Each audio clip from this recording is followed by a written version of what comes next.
ओम शांति। 11 सितंबर 2025 की ईश्वरीय महावाक्य। पहले सुनते हैं मुरली के मुख्य पॉइंट्स। बाबा ने कहा, हम सारी दुनिया के सच्चे मित्र हैं, इसलिए किसी से भी शत्रुता या रंजिश नहीं रखनी है। रूहानी मिलिट्री का आदेश है, बैच सदा साथ रखें और सर्विस का अवसर पाते ही उपयोग करें। बाबा को याद करना सहज है, आराम से बैठो, उठते बैठते याद करो, हठयोग की जरूरत नहीं। देहधारी को नहीं, सिर्फ निराकार शिव बाबा को याद करो, वही पतित पावन है। लास्ट में बाबा ने कहा, सर्विस करते समय लज्जा या डर नहीं, बैज लगाकर निर्भीक होकर संदेश देना है। और अब सुनते हैं महावाक्यों को विस्तार से। मुरली का सार। मीठे बच्चे, तुम सारी दुनिया के सच्चे सच्चे मित्र हो, तुम्हारी किसी से भी शत्रुता नहीं होनी चाहिए। प्रश्न, तुम रूहानी मिलिट्री हो, तुम्हें बाप का कौन सा डायरेक्शन मिला हुआ है जिससे अमल में लाना है? उत्तर, तुम्हें डायरेक्शन है कि बैच सदा लगा कर रखो। कोई भी पूछे यह क्या है, तुम कौन हो, तो बोलो, हम हैं सारी दुनिया से काम की अग्नि को बुझाने वाले फायर ब्रिगेड। इस समय सारी दुनिया में काम अग्नि लगी हुई है, यह सबको संदेश देते हैं। अब पवित्र बनो, दैवी गुण धारण करो तो बेड़ा पार हो जाएगा। ओम शांति। मीठे मीठे रूहानी बच्चे सहज याद में बैठे हैं। कोई को डिफिकल्ट लगता है, बहुत मूझते हैं, हम टाइट अथवा स्ट्रिक्ट होकर बैठे। बाप कहते हैं, ऐसी कोई बात नहीं है, कैसे भी बैठो, बाप को सिर्फ याद करना है, इसमें मुश्किलात की कोई बात नहीं।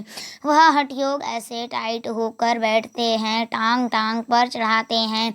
यहाँ तो बाप कहते हैं, आराम से बैठो, बाप को और 84 के चक्र को याद करो।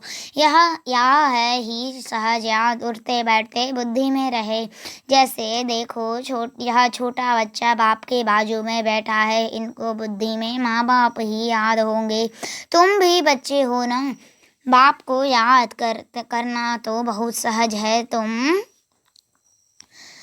बाप को याद करना बहुत सहज है, बाप को याद करना बहुत सहज है। हम बाबा के बच्चे हैं, बाबा से ही वर्षा लेना है। शरीर निर्वाह, अर्थ गृहस्थ, व्यवहार में भल रहो। सिर्फ औरों की याद बुद्धि से निकाल दो। कोई हनुमान को, कोई किसको, साधु आदि को वह याद करते थे, वह याद छोड़ देनी है। याद तो करते हैं ना। पूजा के लिए पुजारी को मंदिर में जाना पड़ता है, इसमें कहाँ जाने की भी दरकार नहीं है। कोई भी मिले बोलो, शिव बाबा का कहना है, मुझे एक बाप को याद करो। शिव बाबा तो है निराकार, जरूर वह साकार में ही आकर कहते हैं, माँ में कम याद करो, मैं पतित पावन हूँ। यह तो राइट अक्षर है ना। बाबा कहते हैं, मुझे याद करो, तुम सब पतित हो। यह पतित तमो प्रधान दुनिया है ना, इसलिए बाबा कहते हैं, कोई भी देहधारी को याद नहीं करो। यह तो बहुत अच्छी बात है ना। कोई गुरु आदि की महिमा नहीं करते हैं, बाप सिर्फ कहते हैं, मुझे याद करो तो तुम्हारे पाप कट जाएंगे। यह है योग बल अथवा योग अग्नि। बेहद का बाप तो सच कहते हैं ना, गीता का भगवान निराकार ही है। श्री कृष्ण की बात नहीं, भगवान कहते हैं, सिर्फ मुझे याद करो और कोई उपाय नहीं। पावन होकर जाने से ऊंच पद पाएंगे, नहीं तो कम पद में हो जाएगा। हम तुमको बाप का संदेश देते हैं, मैं संदेशी हूँ। इस समझाने में कोई तकलीफ नहीं है। माताएं अहिल्याएं कुब्जाएं भी ऊंच पद पा सकती हैं, चाहे यहाँ रहने वाले हो, चाहे घर गृहस्थ में रहने वाले हो। ऐसे नहीं कि यहाँ रहने वाले जास्ती याद कर सकते हैं। बाबा कहते हैं, बाहर में रहने वाले भी बहुत याद में रह सकते हैं, बहुत सर्विस कर सकते हैं। यहाँ भी बाप से रिफ्रेश होकर फिर जाते हैं तो अंदर में कितनी खुशी रहनी चाहिए। इस छी दुनिया में तो बाकी थोड़े रोज हैं, फिर चलेंगे श्री कृष्णपुरी में। श्री कृष्ण के मंदिर को भी सुखधाम कहते हैं। तो बच्चों को अपार खुशी होनी चाहिए, जबकि तुम बेहद के बाप के बने हो। तुमको ही स्वर्ग का मालिक बनाया था। तुम भी कहते हो बाबा 5,000 वर्ष पहले भी हम आपसे मिले थे और फिर मिलेंगे। अब बाप को याद करने से माया पर जीत पानी है। अब इस दुखधाम में तो रहना नहीं है। तुम पढ़ते ही हो सुखधाम में जाने के लिए सबको हिसाब किताब चुकतो कर वापस जाना है। मैं आया ही हूँ नई दुनिया स्थापन करने, बाकी सब आत्माएं चली जाएंगी मुक्तिधाम। बाप कहते हैं जाएंगी मुक्तिधाम। बाप कहते हैं मैं कालों का काल हूँ, सबको शरीर से छुड़ाएं और आत्माओं को ले जाऊंगा। सब कहते भी हैं हम जल्दी जाएं, यहाँ तो रहने का नहीं है। यह तो पुरानी दुनिया, पुराना शरीर है। अब बाप कहते हैं मैं सबको ले जाऊंगा, छोड़ूंगा किसको भी नहीं। तुम सब ने बुलाया ही है। हे पतित पावन आओ, भल याद करते रहते हैं परंतु अर्थ कुछ भी नहीं समझते हैं। पतित पावन की कितनी धून लगाते हैं, फिर कहते हैं रघुपति राघव राजा राम। अब शिव बाबा तो राजा बनाते हैं नहीं, राजाई करते नहीं। तुम राजा बनते नहीं, राजाई करते नहीं। उनको राजा राम कहना रॉन्ग हो गया। माला जब सिमरते हैं तो राम राम कहते हैं, उसमें भगवान की याद आती है। भगवान तो है ही शिव। मनुष्यों के नाम बहुत रख दिए हैं। श्री कृष्ण को भी श्याम सुंदर, वैकुंठनाथ, मक्खन चोर आदि बहुत नाम देते हैं। तुम अभी श्री कृष्ण को मक्खन चोर कहेंगे? बिल्कुल नहीं। तुम अभी समझते हो भगवान तो एक निराकार है, कोई भी देहधारी को भगवान कह नहीं सकते। ब्रह्मा विष्णु शंकर को भी नहीं कह सकते, तो फिर मनुष्य अपने को भगवान कैसे कह सकते? वैजयंती माला सिर्फ 108 की गाई जाती है। शिव बाबा ने स्वर्ग स्थापन किया उनके यहाँ मालिक हैं जरूर, उससे पहले उन्होंने यह पुरुषार्थ किया होगा। उसको कहा जाता है कलयुग, अंत सतयुग आदि का संगम युग। यह है कल्प का संगम युग। मनुष्यों ने फिर युगे युगे कह दिया है। अवतार नाम भी भूल फिर उनको ठिक्कर भीतर में कण कण में कहा दिया है। यह भी है ड्रामा। जो बात पास्ट हो जाती है उसको कहा जाता है ड्रामा। कोई से झगड़ा आदि हुआ, पास हुआ, उनका चिंतन नहीं करना है। अच्छा कोई ने कम जास्ती बोला, तुम उनको भूल जाओ। कल्प पहले भी ऐसे बोला था। वह बातें याद रहने से फिर बिगड़ते रहेंगे। वह बात फिर कभी बोलो भी नहीं।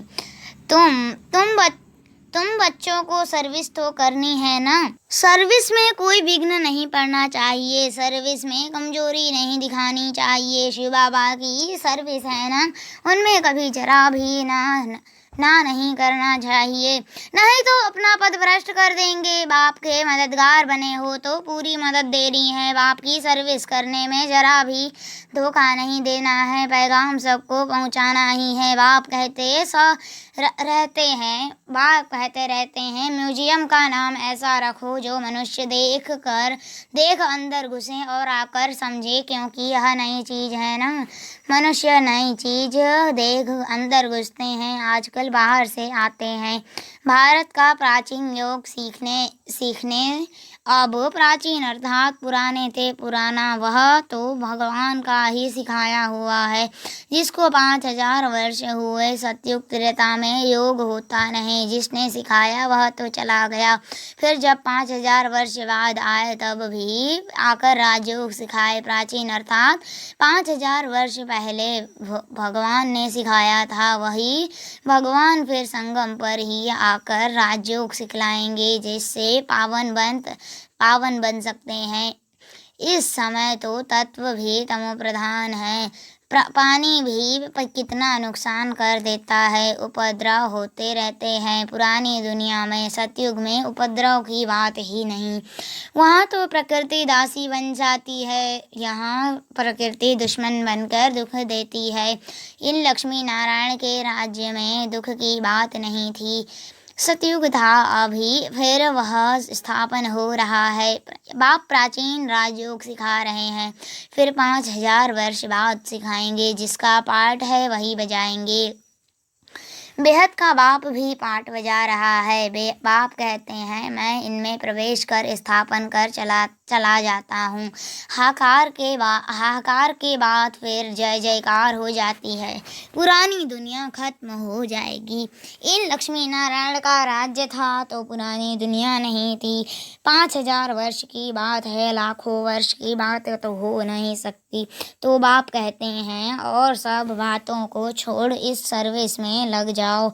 अपना कल्याण करने रूठ कर सर्विस से में धोखा नहीं देना चाहिए। यह है ईश्वरीय सर्विस। माया के तूफान बहुत आएंगे, परंतु बाप की ईश्वरीय सर्विस में धोखा नहीं देना है। बाप सर्विस अर्थ डायरेक्शन तो देते न रहते हैं। मित्र संबंधी आदि जो भी आए सबके सच्चे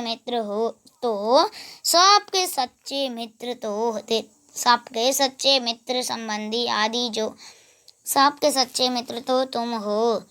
तुम ब्रह्मा कुमार कुमारियाँ तो सारी दुनिया के मित्र हो, क्योंकि तुम बाप के मददगार हो। मित्रों में कोई शत्रुता नहीं होनी चाहिए, क्योंकि कोई भी बात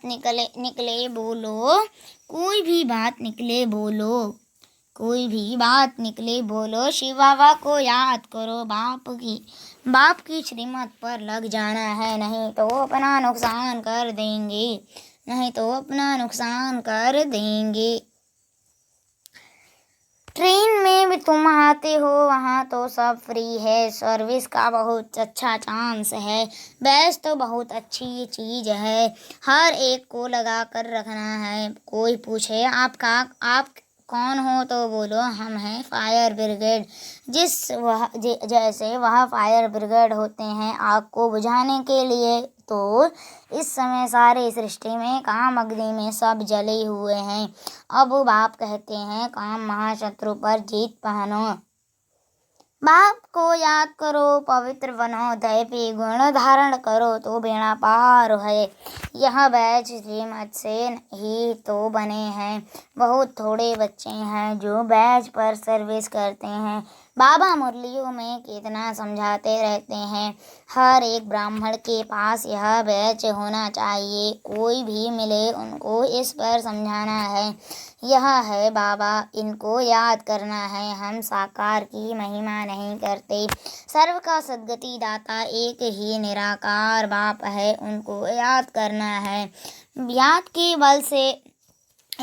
बल से ही तुम्हारे पाप कट जाएंगे, फिर अंतमति सो गति हो जाएंगे। दुख धाम से छूट जाएंगे, फिर तुम विष्णुपुरी में आ जाएंगे।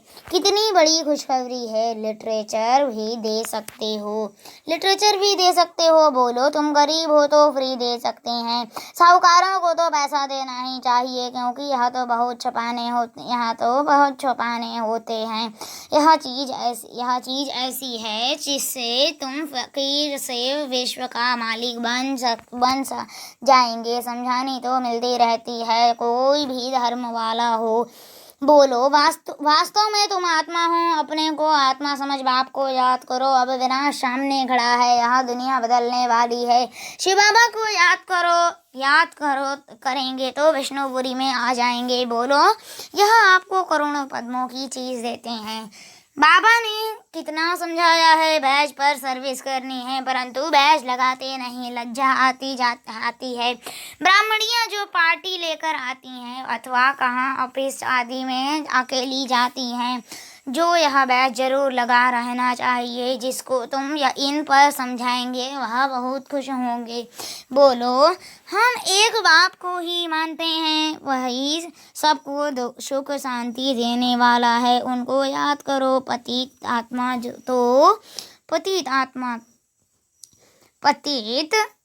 आत्मा तो जा न सके। अभी यह पुरानी दुनिया बदल रही है। ऐसे ऐसे रास्ते में सर्विस करते आना चाहिए। तुम्हारा नाम बहुत होगा। बाबा समझते हैं शायद लज्जा आती है जो बैच पहन सर्विस नहीं करते हैं। एक तो बैच सीढ़ी का चित्र अथवा त्रिमूर्ति गोला और झाड़ का चित्र साथ में हो। आपस में बैठ एक दो को समझाओ तो सब इकट्ठे हो जाएंगे। पूछेंगे यह क्या है। बोलो, शिव बाबा इनके द्वारा यह नई दुनिया स्थापन कर रहे हैं। अब बाप कहते हैं मुझे याद करो, पवित्र बनो, अपवित्र तो वापस जा नहीं सकेंगे। ऐसी मीठी मीठी बातें सुनानी चाहिए तो खुशी से सब सुनेंगे, परंतु कोई की बुद्धि में बैठता नहीं है। सेंटर पर क्लास में जाते हो तो भी बैच लगा रहे। मिलिट्री वालों को यहाँ बिल्ला यानी बैच लगा रहता है। उनको कभी लज्जा आती है क्या? तुम भी रूहानी मिलिट्री हो ना। बाप डायरेक्शन देते हैं, फिर अमल में क्यों नहीं लाते?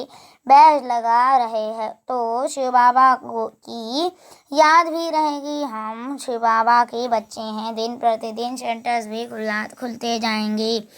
खुलते जाएंगे। कोई ना कोई निकल आएंगे, कहेंगे फलाने शहर में आपकी ब्रांच नहीं है।